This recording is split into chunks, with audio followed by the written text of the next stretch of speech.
জিক্রুল্লাহ, আল্লাহর জিকির। কিসের জিকির? একটু জোরে বলেন না। আমরা জিকির করি কার? আরো জোরে বলেন। আমাদের সমাজে তো একদল লোক আছে পীরের নামে জিকির করে, আছে কি নাই? আমার কথায় বেজার হন? আল্লাহ ছাড়া আর কারো নামে জিকির হবে?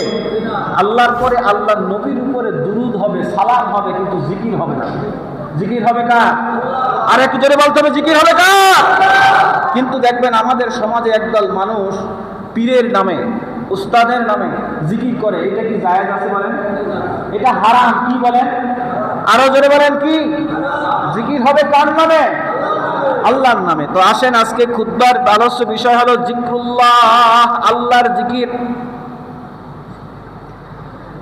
প্যারে হাজরিন, আল্লাহ রাব্বুল আলামিন তার বান্দাকে সৃষ্টি করছেন তার ইবাদতের জন্য, তার বন্দেগীর জন্য। কিসের জন্য ধরে বলেন? ইবাদতের জন্য। ওমা খালাকতুল জিন্না ওয়াল ইনসা ইল্লা লিয়াবুদুন, নিশ্চয়ই আমার আল্লাহ দুইটা জাতিকে তার ইবাদতের জন্য সৃষ্টি করছে। একটা হলো ইনসান মানুষ, আর একটা হলো জিন।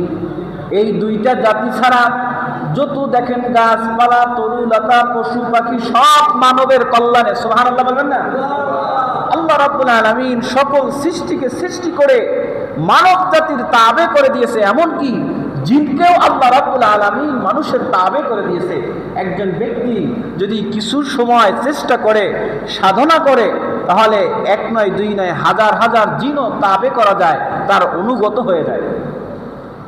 আল্লাহ রাব্বুল আলামিন এই দুইটা জাতিকে তার ইবাদতের জন্য সৃষ্টি করছেন। আবার মানুষদেরকে আশরাফুল মাখলুকাত তথা সৃষ্টির শ্রেষ্ঠ জীব হিসাবে ঘোষণা দিয়েছেন। অথচ আজকে দেখেন আপনার আমার জবানে সেই আল্লাহর জিকির নাই, আল্লাহর নাম আপনার আমার জবানে নাই।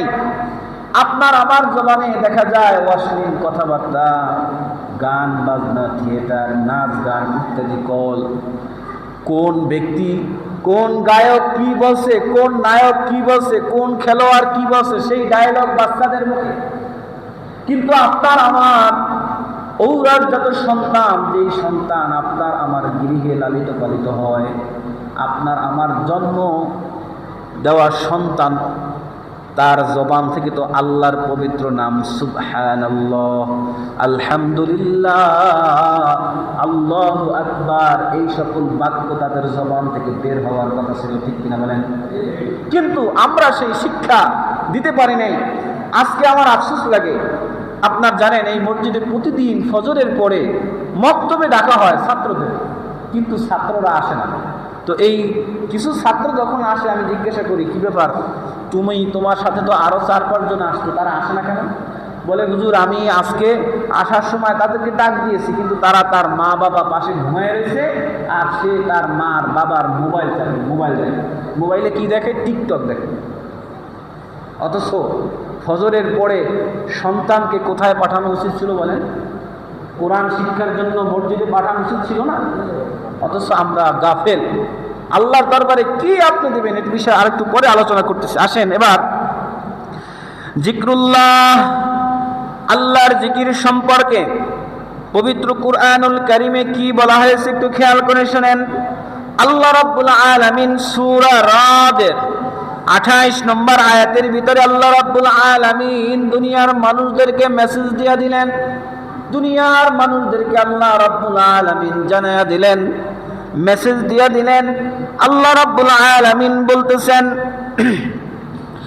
الذين آمنوا وتطمئن قلوبهم بذكر الله ألا بذكر الله تطمئن القلوب। জবান খুলে বলি সুবহানাল্লাহ। আর একটু জোরে বলেন আল্লাহু আকবার। সুবহানাল্লাহ বলতে কি লজ্জা পান? আল্লাহু আকবার বলতে কি লজ্জা পান?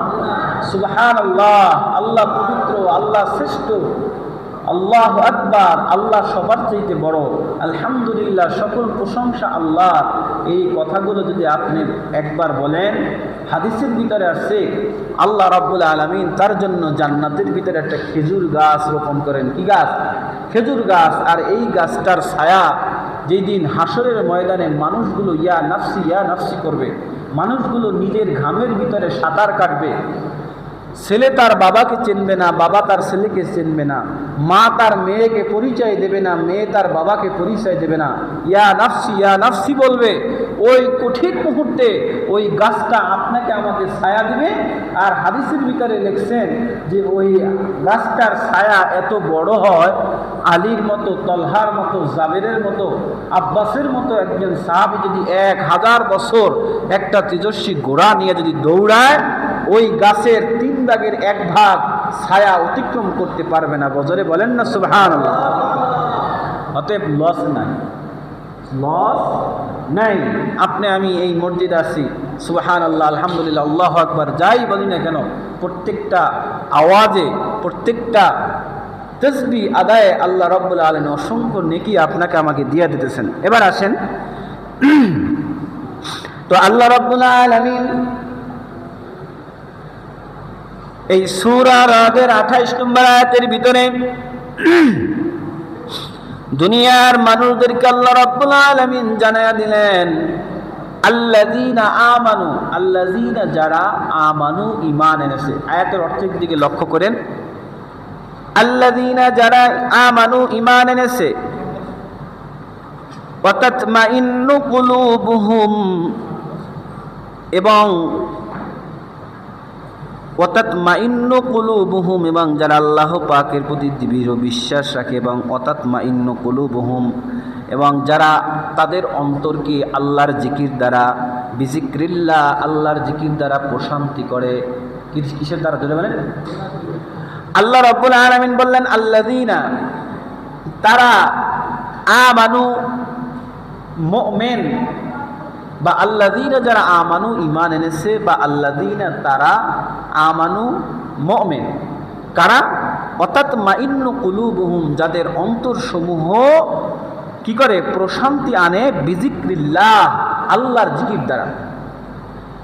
আলা বিজিক্রিল্লাহি তাতমাইন্নুল কুলুব, একমাত্র আল্লাহর জিকিরই পারে বান্দার অন্তরে প্রশান্তি আনতে।